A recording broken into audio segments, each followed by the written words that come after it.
നമസ്കാരം, ഭാരത് ലൈവിലേക്ക് സ്വാഗതം. നമസ്കാരം. വീണ്ടും ഒരു ഭീകരാക്രമണത്തിന് സാധ്യത കൽപ്പിച്ചുകൊണ്ടാണ് പാകിസ്ഥാനിൽ നിന്നുള്ള ഒരു ഭീകരവാദി രാജ്യത്തിലേക്ക് ഹഫീസ് സയ്യിദ് 10,000 പേരെ അയച്ചിരിക്കുന്നു എന്നാണ് പറയുന്നത്. അവർ 253 പേരുടെ ഈ ഷെഹസാദ് ഭട്ടി നെറ്റ്വർക്ക് നമ്മൾ പൊളിച്ചു കഴിഞ്ഞു, അവരുടെ ഓപ്പറേഷൻ പൊളിച്ചു കഴിഞ്ഞു. ഇനിയും എന്തെങ്കിലും ഉണ്ടെങ്കിൽ ഇങ്ങോട്ട് വരാൻ വേണ്ടിയിട്ട് തന്നെയാണ് ഭാരതം കാത്തിരിക്കുന്നത്. തുടർ പ്രക്രിയയായ ഓപ്പറേഷൻ സിന്ദൂറിൻ്റെ അടുത്തടി ഉടൻ തന്നെ കിട്ടും എന്നുള്ള രീതിയിലാണ് ഇപ്പോൾ കാര്യങ്ങൾ പോകുന്നത്. എന്തു പറയുന്നു പ്രശാന്ത് ജി ഈ വിഷയവുമായി ബന്ധപ്പെട്ട്? ഇത് ശരിക്കും ഈ 10,000 ഭീകരരെ ഇന്ത്യയിലേക്ക് അയച്ചിട്ടുണ്ട് എന്ന വെളിപ്പെടുത്തൽ സത്യത്തിൽ നമ്മൾ വളരെ ജാഗ്രതയോടെ സമീപിക്കേണ്ട ഒരു കാര്യമാണ്.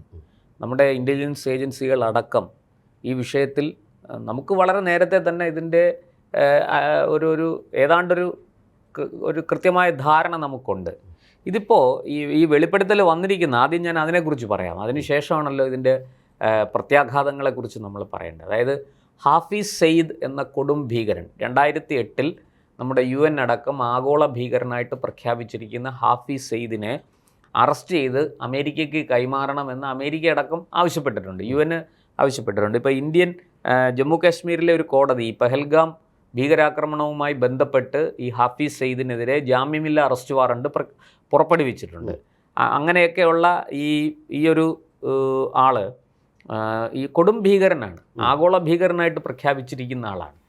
ഇയാളെക്കുറിച്ചാണ് ഒരു വെളിപ്പെടുത്തലുണ്ടായിരിക്കുന്നത്. അതായത് പാകിസ്ഥാനിലെ ബഹാവൽ നഗറിൽ നടന്ന ഒരു ചടങ്ങ്, ഒരു നിരോധിത ഭീകര സംഘടനയുടെ, അതായത് ലഷ്കർ ഇ തോയ്ബയുടെയോ ജെയ്ഷെ ഇ മുഹമ്മദിൻ്റെയോ ഒരു ചടങ്ങാണ്. ആ ചടങ്ങിൽ ഈ ബഹാവൽ നഗർ എന്ന് പറയുന്നത് ഒരു ഭീകരരുടെ ഒരു ലോഞ്ച് പാഡാണ്. അവർക്ക് പരിശീലനം കൊടുത്ത് അവരെ അവിടുന്ന് ഇന്ത്യയിലേക്ക് നുഴഞ്ഞു കയറാൻ എല്ലാവിധ ഒത്താശയും സഹായവും അതിനു വേണ്ടുന്ന എല്ലാ കാര്യങ്ങളും മുന്നൊരുക്കങ്ങളെല്ലാം നടക്കുന്ന POKയിലെ ഒരു സ്ഥലമാണ് ഈ ബഹാവൽ നഗർ. ഈ ബഹാവൽ നഗർ എൻ്റെ ഓർമ്മ ശരിയാണെങ്കിൽ ഓപ്പറേഷൻ സിന്ദൂറിലടക്കം നാശനഷ്ടങ്ങൾ നേരിട്ടതാണ് ഈ ബഹാവൽ നഗറിൽ. അവിടെ നടന്ന ഒരു ചടങ്ങിലാണ് ഈ ഒരു മതപണ്ഡിതനായ അല്ലാമ നസീർ മദനി, ഇയാൾ ഒരു ഭീകര സംഘടനയിലെ അംഗമോ ഭീകരപ്രവർത്തനം നടത്തുന്ന ആളോ ഒന്നുമല്ല. ഇയാൾ അവിടെ വന്നിട്ട് ഒരു പ്രഖ്യാപനം നടത്തുകയാണ്. ഈ ഹാഫീസ് സയ്യിദ് 10,000 ഭീകരന്മാരെ ഇന്ത്യയിലേക്ക് അയച്ചിട്ടുണ്ട്.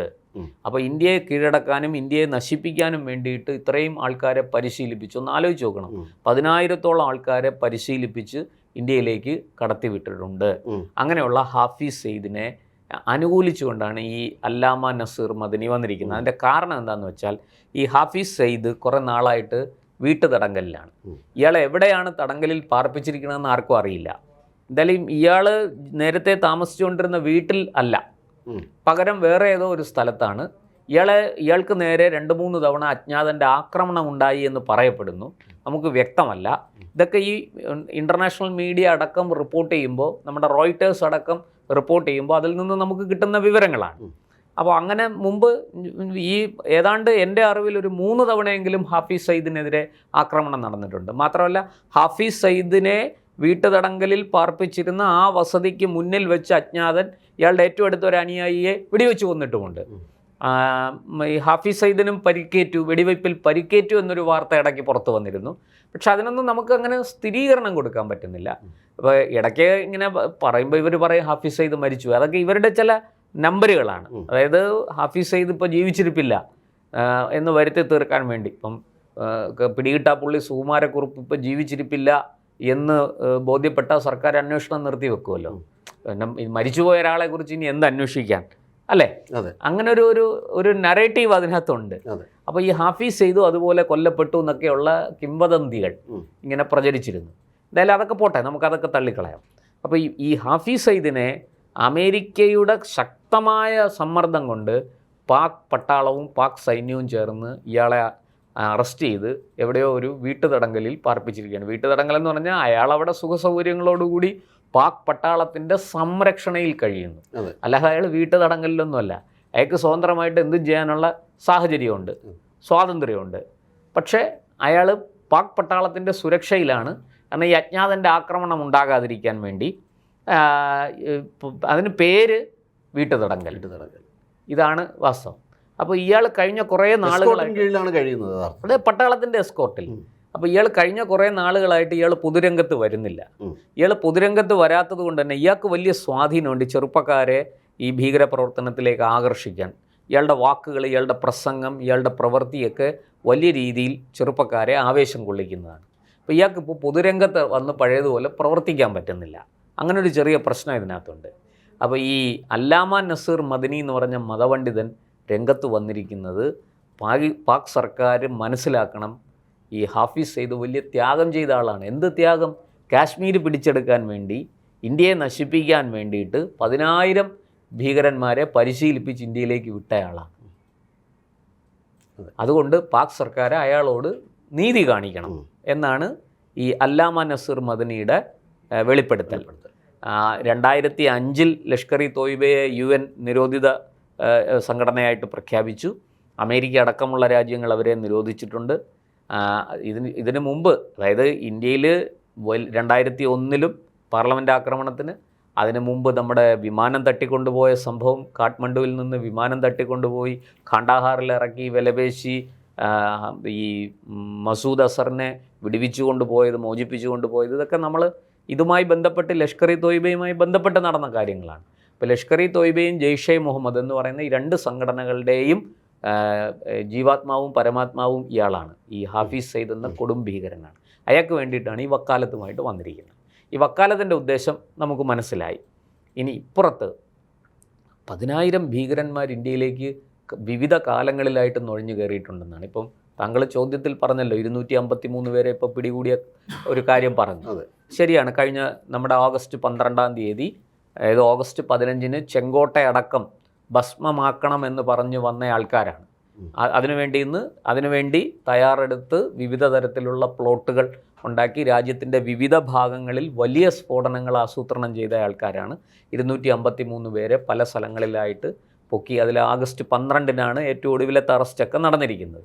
എന്തായാലും ഓഗസ്റ്റ് 15 വേറെ സംഘർഷങ്ങളൊന്നുമില്ലാതെ സമാധാനപരമായിട്ട് സന്തോഷത്തോടെ നമ്മൾ ഇത് ആഘോഷിച്ചു. പക്ഷേ ഇപ്പോഴത്തെ ഈ വെളിപ്പെടുത്തലിൽ നിന്ന് നമ്മൾ മനസ്സിലാക്കേണ്ടത് നമ്മുടെ ഈ സന്തോഷത്തിന് മുകളിൽ ഒരു ഡെമോക്രസിൻ്റെ വാൾ തൂങ്ങിക്കിടപ്പുണ്ട് എന്നാണ്. ഇത് ഈ 10,000 ഭീകരന്മാരെ ഇന്ത്യയിലേക്ക് ഇയാൾ കടത്തി വിട്ടിട്ടുണ്ട് എന്ന് പറയുമ്പോൾ കാശ്മീരിലടക്കം അവർ ഇന്ത്യയിലേക്ക് വന്ന്, ഇന്ത്യ എന്ന് പറയുന്നത് 146 കോടി പൗരന്മാർ, മനുഷ്യർ ജീവിക്കുന്ന ഒരു സ്ഥലമാണ്, ഒരു വലിയ പ്രദേശമാണ്. ഇവർ ഇതിനകത്ത് ഇടകലർന്നാൽ, ഈ കടലിൽ കായം കലക്കി കഴിഞ്ഞാൽ പിന്നെ ആ കായം കണ്ടുപിടിക്കാൻ വലിയ ബുദ്ധിമുട്ടാണ്. ഈ നമ്മൾ സാധാരണ ഒരു ഉദാഹരണം പറയാറുണ്ട്, ഈ വെള്ളത്തിൽ പാറക്കല്ലെടുത്തിട്ടാൽ ആ പാറക്കല്ല് പിന്നെ തപ്പിയെടുക്കുക എളുപ്പമാണ്. വെള്ളവും പാറക്കല്ലും രണ്ടായതുകൊണ്ട് ഈ മനുഷ്യരുടെ ഇടയിൽ കുറേ മനുഷ്യരെ ഇങ്ങനെ കടത്തി വിട്ടാൽ എങ്ങനെ നമ്മൾ തിരിച്ചറിയും? അതുപോലെയാണ് ഈ ഇത്രയും ആൾക്കാർ എവിടെയൊക്കെ എങ്ങനെയൊക്കെ നുഴഞ്ഞു കയറി. പക്ഷെ വളരെ എഫക്റ്റീവായിട്ട് നമുക്ക് പല കാര്യങ്ങളും കൺട്രോൾ ചെയ്യാൻ പറ്റുന്നുണ്ടല്ലോ. ഇപ്പോൾ വളരെ കൃത്യമായ സർവെയിലൻസ് ഇന്ത്യ നടത്തുന്നുണ്ട്. അത് നമ്മുടെ ഇന്റലിജൻസ് ഏജൻസികളുടെ മിടുക്കാണ്. അപ്പോൾ അതുകൊണ്ടാണല്ലോ നമ്മൾ 253 10,000 പേര്. ഇനിയിപ്പോൾ അത് സത്യമായിരിക്കുമോ? കാരണം അത് അല്ല തീർച്ചയായിട്ടും നമ്മൾ ഈ 10,000 പേരെന്നൊക്കെ പറയണതിനെ ഒട്ടും കുറച്ച് കാണണ്ട. 5,000 പേരുടെ ഒരു പ്ലോട്ട് അവർ ആലോചിച്ചിട്ടുണ്ട്. നോക്കൂ ഈ നമ്മൾ സ്വാതന്ത്ര്യം നേടിയതിനു ശേഷം ഈ കാശ്മീർ വിഷയം ഏറ്റവും കൂടുതൽ കത്തിക്കാളുന്നത് 1989 ശേഷമാണ്. അതിനു മുമ്പും കാശ്മീർ വിഷയമുണ്ട്. പക്ഷേ ഇങ്ങനത്തെ നിരന്തരമായ ഭീകരാക്രമണങ്ങളോ ഏറ്റുമുട്ടലുകളോ ഒന്നും ഉണ്ടായിട്ടില്ല. പ്രശ്നങ്ങളുണ്ട്, സംഘർഷമുണ്ട്, POKയിൽ നിന്നും വെല്ലുവിളികളുണ്ട്, ഇതൊക്കെ ഞാനും അംഗീകരിക്കുന്നു. പക്ഷേ ഇതുവരെ നമുക്ക് നഷ്ടപ്പെട്ടത് 50,000 സൈനികരുടെ ജീവനാണ്. ഈ കാശ്മീരിൽ മാത്രം നമ്മൾ ബലി കഴിച്ചത്, നമ്മുടെ സേനാംഗങ്ങൾ വീരമൃത്യു വരിച്ചത് 50,000 പേരാണ്. ഓഫീസർമാരടക്കം, സാധാ ജവാന്മാർ തുടങ്ങി ഓഫീസർമാർ വരെയുള്ള നമ്മുടെ 50,000 ജവാന്മാരുടെ ജീവൻ നമുക്ക് ബലി കൊടുക്കേണ്ടി വന്നു. അവർ പിന്നെ വീരചരമം പ്രാപിച്ച ഒരു ഇഷ്യൂ ആണ് ഈ കാശ്മീർ ഇഷ്യൂ. അപ്പോൾ 10,000 പേര് ഇവിടെ നുഴഞ്ഞു കയറിയിട്ടുണ്ടെന്നുള്ളത്, നമ്മുടെ 50,000 സൈനികർ നമുക്ക് നഷ്ടപ്പെട്ടിട്ടുണ്ടെങ്കിൽ അപ്പുറത്ത് എത്രയായിരിക്കും നഷ്ടം വന്നിരിക്കുന്നത്? തീർച്ചയായിട്ടും അതിൽ കൂടുതലായിരിക്കും. ഈ കൂടുതലായിരിക്കുന്നവരൊക്കെ എവിടെ നിന്ന് വന്നവരാണ്? അവരെല്ലാം ഇന്ത്യക്കാരാണ്.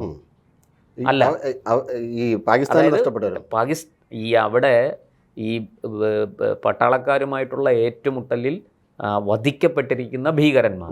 അവർ കാശ്മീരികളുണ്ട്, അല്ലാതെയുള്ള ചില ഇന്ത്യക്കാരും കാണും, പക്ഷെ അവർ മാത്രമാണോ ഉള്ളത്? ഇല്ല, നുഴഞ്ഞു കയറിയ ആയിരക്കണക്കിന് ആൾക്കാരുണ്ട് അല്ലേ? നമുക്ക് 50,000 സൈനികരെ നമുക്ക് ഇതുവരെ നഷ്ടപ്പെട്ടിട്ടുണ്ടെങ്കിൽ അതിൻ്റെ ഒരു 3 ഇരട്ടിയെങ്കിലും നമ്മൾ ഈ ഭീകരന്മാരെ നമ്മൾ വധിച്ചിട്ടുണ്ട് അല്ലേ? അപ്പോൾ ഒന്നാലോചിച്ച് നോക്കുക, അത് തന്നെ 1.5 ലക്ഷം വരും. അപ്പോൾ അതിൽ ഈ 10,000 പേരെ ഇങ്ങോട്ട് ഇയാൾ കടത്തി വിട്ടു എന്ന് പറയുന്നത് വിശ്വസിക്കാൻ ഒരു പ്രയാസവുമില്ല. 100% നമുക്ക് വിശ്വസിക്കാം. അപ്പോൾ ഇനി ഈ ഒരു വെളിപ്പെടുത്തലിൻ്റെ അടിസ്ഥാനത്തിൽ നമ്മുടെ ഏജൻസികൾ ജാഗ്രതയോടുകൂടി കാത്തിരിക്കേണ്ടത്, അല്ലെങ്കിൽ കണ്ണിൽ എണ്ണയൊഴിച്ച് സുരക്ഷ ഒരുക്കേണ്ടത് അവിടെയാണ്. ഇവർ രാജ്യത്തിനുള്ളിൽ എവിടെയൊക്കെ ഒന്ന് ആലോചിച്ച് നോക്കൂ ഹരി, എന്തെല്ലാം നരേറ്റീവുകളാണ് വ്യാജമായി ഉണ്ടാക്കപ്പെടുന്നത്. നോക്കൂ, ഈ അടുത്ത കാലം വരെ ഒരു 10 വർഷം മുമ്പ് വരെ വീര സവർക്കർ എന്ന് പറഞ്ഞാൽ നമുക്കൊരു ധീരദേശ അഭിമാനിയും സ്വാതന്ത്ര്യ പോരാളിയും ഒക്കെ ആയിരുന്നു. പക്ഷെ ഇന്നോ ഈ വീര സവർക്കർക്കെതിരെ ആരാണ് ഈ നരേറ്റീവ്സ് ക്രിയേറ്റ് ചെയ്തിരിക്കുന്നത്? ഇതെല്ലാം ഈ ഭീകര ഗ്രൂപ്പുകളാണ്, ഈ ജിഹാദി സംഘങ്ങളാണ്. അവർ ഉണ്ടാക്കിയെടുക്കുന്ന നരേറ്റീവ്സാണ്. നമ്മളിവിടെ മലയാളത്തിൽ സിനിമ പോലും കാലാപാനി എന്ന ചിത്രത്തിൽ പോലും വളരെ ധീരനായിട്ടാണ് ചിത്രീകരിച്ചിരിക്കുന്നത്. അല്ല, നമ്മൾ മനസ്സിലാക്കേണ്ടത് ഇന്ത്യയിലെ ഹിന്ദുക്കളും മുസ്ലിങ്ങളും, ഇന്തോനേഷ്യ കഴിഞ്ഞാൽ ഏറ്റവും കൂടുതൽ മുസ്ലിങ്ങളുള്ള ഒരു രാജ്യം ഇന്ത്യയാണ്. ആ ഇന്ത്യയിൽ മുസ്ലിങ്ങൾ ഇത്രയും, നിങ്ങളൊന്ന് ആലോചിച്ച് നോക്കൂ, ഇപ്പോഴും വെള്ളിയാഴ്ചകളിൽ സ്ഫോടനമില്ലാതെ പിന്നെ പ്രാർത്ഥന നടത്താൻ കഴിയുന്നത്, മുസ്ലിം സമൂഹത്തിന് കഴിയുന്നത്, ഏറ്റവും സുരക്ഷിതമായിട്ട് അത് കഴിയുന്നത് ഇന്ത്യ മഹാരാജ്യത്താണ്. നേരെ മറിച്ച് നിങ്ങൾ പാകിസ്ഥാനിലേക്ക് ചെന്ന് നോക്കൂ, അവിടെ എന്തുമാത്രം കുഴപ്പങ്ങളാണ് ഓരോ ആഴ്ചയിലും നടന്നുകൊണ്ടിരിക്കുന്നത്, എത്ര സ്ഫോടനങ്ങളാണ് നടക്കുന്നത്. പക്ഷേ ഇവിടെ ഈ നമ്മൾ വളരെ സുരക്ഷിതമായ സംവിധാനങ്ങൾ ഒരുക്കി കൊടുക്കുമ്പോഴും അവരെ ഈ രീതിയിൽ ടെററൈസ് അതാണ് ഈ ടെററൈസ് ചെയ്യുന്നത് ആരാണ്? അതിർത്തി കടന്ന് വരുന്ന ആൾക്കാരാണ്. ഈ ISI ഉൾപ്പെടെയുള്ള പാക് ചാര സംഘടനയായ ISI ഉൾപ്പെടെയുള്ളവരുടെ സ്ക്രൂയിങ് ആണ് ഈ നമ്മുടെ നാട്ടിലെ ഒരു വിഭാഗം ആൾക്കാരെ, ഒരു ചെറിയ വിഭാഗം ആൾക്കാരെങ്കിലും നമുക്കെതിരെ തിരിക്കുന്നത്. അവരുടെ ഉദ്ദേശം എന്താണ്? ഇവിടുത്തെ ഹിന്ദുക്കളും മുസ്ലിങ്ങളും പരസ്പരം സംഘർഷത്തിലേർപ്പെടണം, കലാപമുണ്ടാകണം, ഇവിടെ പിന്നെ മനുഷ്യർ മരിച്ചു വീഴണം. പക്ഷേ അവരുടെ അജണ്ട ഏറ്റെടുത്ത് പ്രവർത്തിക്കുന്നതിൽ നമ്മുടെ ഇവിടെയുള്ള ചില രാഷ്ട്രീയ കക്ഷികൾക്കും പങ്കില്ലേ? അതാണ് ഞാൻ പറഞ്ഞത്. ഇത്രയും കാലം ഈ 10 വർഷത്തിന് മുമ്പ് വരെ നമ്മുടെ കമ്മ്യൂണിസ്റ്റുകാർക്ക് വീര സവർക്കർ ആരായിരുന്നു? നോക്കൂ, ആ ഒറ്റ കാര്യത്തിൽ തന്നെ നമുക്ക് വരെ വളരെ നല്ല രീതിയിൽ. അത് മാത്രമോ, 1959 EMS സർക്കാരിനെ പിരിച്ചുവിടാൻ നിന്നു. കാരണം വിദ്യാഭ്യാസ ബില്ലാണ്. സമരമായിട്ട് ആദ്യം വന്നത് ഇവിടുത്തെ ക്രിസ്ത്യൻ സഭകളാണ്. പിന്നീടാണ് അതിനകത്ത് NSS SNDP ഒക്കെ ചേരുന്നത്. അവരെ EMSന് വേണ്ട രീതിയിൽ കൈകാര്യം ചെയ്യാൻ പറ്റാതെ പോയത് കൊണ്ടാണ്. അത് വളരെ വ്യക്തമായും കൃത്യമായും അത് കൈകാര്യം ചെയ്യുകയും അവരെ കാര്യങ്ങൾ ബോധ്യപ്പെടുത്തുകയും ചെയ്തിരുന്നെങ്കിൽ വിമോചന സമരം പൊളിഞ്ഞു പോയേനെ. ഈ വിമോചന സമരം 2 കാര്യങ്ങളാണ്. ഒന്ന് ഭൂപരിഷ്കരണം, 2 ഈ വിദ്യാഭ്യാസ ബില്ല്. ഭൂപരിഷ്കരണം കൊണ്ട് ഏറ്റവും കൂടുതൽ നഷ്ടം ഉണ്ടായത് ഹിന്ദുക്കൾക്കാണ്. അപ്പോൾ സ്വാഭാവികമായിട്ടും NSS പോലെയുള്ള സംഘടന അതിനെതിരെ നിലപാടെടുക്കും. SNDPക്കും വിദ്യാഭ്യാസ സംബന്ധമായ കാര്യങ്ങളിൽ ഒരുപാട് പരാതികളുണ്ടായിരുന്നു. ഈ പരാതി പരിഹരിക്കാൻ ഒരു ശ്രമവും നടത്താതെ അപ്പുറത്ത് ഈ ക്രിസ്ത്യൻ സഭകൾ സമരവുമായിട്ട് രംഗത്തിറങ്ങുകയും വിമോചന സമരം ആരംഭിക്കുകയും ചെയ്തെങ്കിലും അത് ക്ലച്ച് പിടിച്ചില്ല. അത് ക്ലച്ച് പിടിച്ചത് മന്നവും ശങ്കറും ഒക്കെ അതിനകത്ത് വന്നപ്പോഴാണ്. NSS SNDP അതിനകത്ത് അണിചേർന്നപ്പോഴാണ്. അങ്ങനെ ഇരുന്നൊരു സാഹചര്യത്തിൽ പോലും ഈ പിന്നെ കേരളത്തിൽ ക്രമസമാധാനം തകർന്നു. അതുകൊണ്ട് പിന്നെ ആർട്ടിക്കിൾ 356 പ്രയോഗിക്കണം, അനുച്ഛേദം 356 പ്രയോഗിച്ച് സർക്കാരിനെ പിരിച്ചുവിടണം എന്ന് ഇന്നലെ ഇവിടെ വന്ന് സന്ദർശിച്ചിട്ട് നെഹ്റുവിന് റിപ്പോർട്ട് കൊടുത്തു. നമുക്ക് ഗവർണർ റിപ്പോർട്ട് കൊടുത്തു, പക്ഷേ ഇന്ദിര രാഷ്ട്രീയമായ റിപ്പോർട്ട് ഇന്ദിര കൊടുത്തു. അന്ന് നെഹ്റു ഇത് പിരിച്ചുവിടാൻ നിന്നപ്പോൾ അതിനെതിരെ കമ്മ്യൂണിസ്റ്റുകാരോടൊപ്പം ഉറച്ചു നിന്ന് ജനാധിപത്യ മാർഗത്തിൽ തിരഞ്ഞെടുക്കപ്പെട്ട ഒരു സർക്കാരിനെ പിരിച്ചുവിടുന്നത് തെറ്റാണ് എന്ന് ഘോരഘോരം വാദിച്ച ആൾ വീര സവർക്കറാണ്. ആ വീര സവർക്കറാണ് ഈ കഴിഞ്ഞ 10 കൊല്ലത്തിനിടയ്ക്ക് കമ്മ്യൂണിസ്റ്റുകാർക്ക് അനഭിമതനായത്.